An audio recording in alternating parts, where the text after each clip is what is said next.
second attempt at Rosy-throated Longclaw. The first one I got a bird flying away. My dad is still questioning the ID, but I'm quite sure. There's no logical reason for me to get a better sighting today, given the wind and the time of day. But I'm just on my way home, so I'm gonna do it.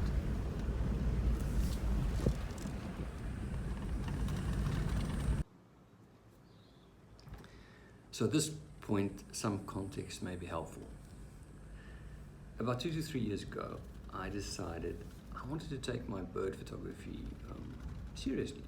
And by that, I just wanted to take better pictures. Specifically, I really enjoy taking pictures of birds that are either difficult to find or difficult to photograph. Those aren't necessarily the same thing. So as part of the journey, I started following proper professional bird photographers, people that actually knew what they were doing. And one of my favorites for the South African context is a gentleman by the name of Richard Flack, Flack's Photography. And Richard's got an unbelievable portfolio that I really enjoy. And as I was scrolling through his Instagram feed, I invariably look at pictures and say, yeah, I can see with the right conditions, I'd be able to take that picture or get close to it. And then, like every second or third picture, I couldn't say that. I said, either I don't know how you find that bird, or how you get in position to capture the bird in that way, or what technique you need to use from a photography point of view. And so one of the pictures that stood out and ticked all three of those boxes, haven't seen the bird, don't know how to get in position and not sure about the technique, was a rosy-throated Longclaw shot that Richard took at a place called the Nebella Peninsula. It sounded really exotic to me. I've never been there, but I made a mental note and said, look, one day if I get to this Nebella Peninsula place, I want to see if I can take a shot like this. But the thing about the shot is Rosy-throated Longclaw is a very difficult bird to find. And there aren't many of them. But the part that really hit me about this particular photo was that it just captured its habitat.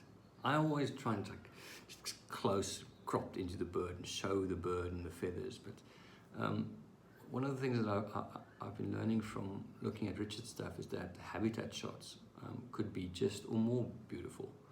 And this was just a perfect habitat shot. It's exactly where you expect to find a rosy-throated Longclaw. And what makes it so, I looked at thinking, how do you get close to a bird in an open marshy grassland like that? I don't know how he did it. Anyway, made a mental note, said one day, if I do get up into the Northern Natal area, I need to try and get the shot. And so, with that background and context, this is the story of me trying to get a quality shot of the rosy-throated Longclaw.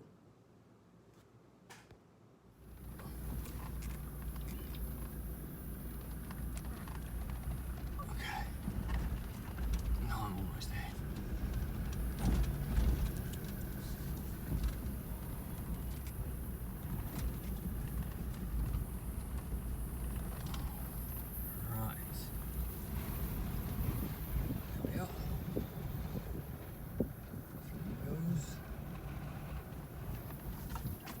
Approach. Couldn't get close to one the other day, so brought the mobile hide, and this is my view.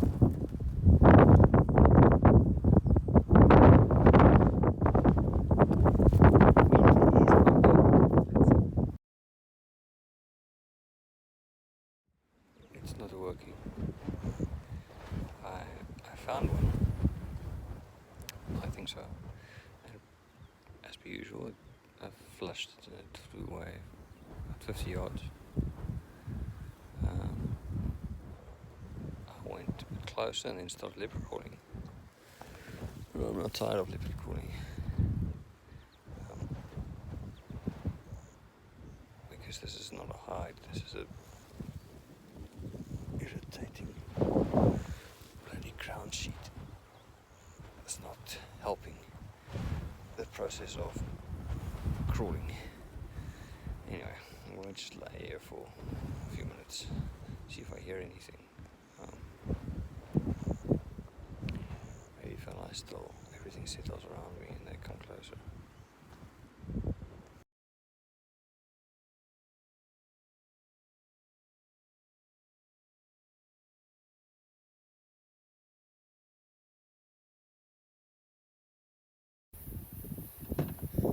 I crawled, I fell, and now I stink. Okay, Rosy throated Longclaw 2, Tina's 0. I think I got a shot, but just better than last time. But there's no way you get close to these birds. As I said, I leopard crawled. I sat still for half an hour. Nothing.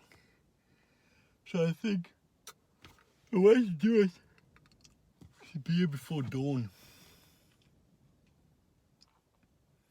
and set up in the right spot, which I don't know where the right spot would be.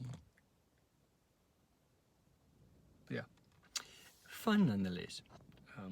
Adventure. But now Tina's tired, so I'm going to try and hit these roads before the sun sets.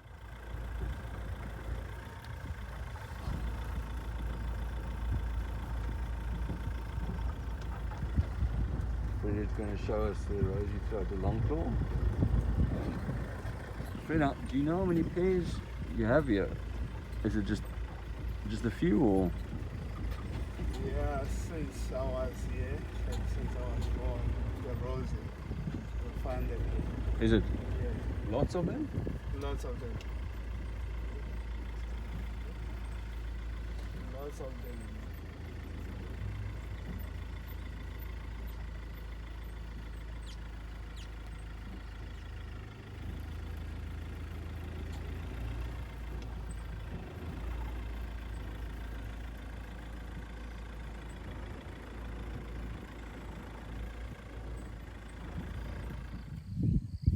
A very successful morning in the Louis River floodplain, thanks to the wonderful people at Bonamanzi. They saw my big camera and hoped I could actually use it. A lot of hope involved there, and said, but would I want to come and have a look at the Rosy-throated Longclaws? And so that's an invitation you cannot pass on. And so Fred and his expert helpers brought us out here this morning, 5 a.m. pickup, with my Bonamanzi Uber, and yeah, very easy, ridiculously so. I mean, I've spent countless hours trying to photograph this bird up at the Nabela Peninsula without much success. I got 1 or 2 flight shots, but yeah, they just drive up to it. It's not been, obviously people haven't played calls, I didn't even need to. You can get relatively close. I did, however, use my leopard crawling technique. And it's a bit ambitious calling it technique. I went low and slow, and that allowed me to get nice and close. So I think I got some good shots. Wonderful experience. And definitely worth the price of admission. It does cost a few bucks to come down here, but if you want to see this bird well, I haven't found a better place. So right above there, Rosy-throated Longclaw sitting pretty.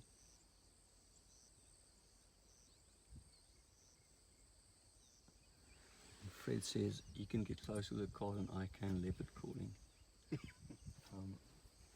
Fred, is this the usual type of sighting that you get here? You see them this well every time? Yeah, even every time, even closer than this one. Closer than this? Yeah.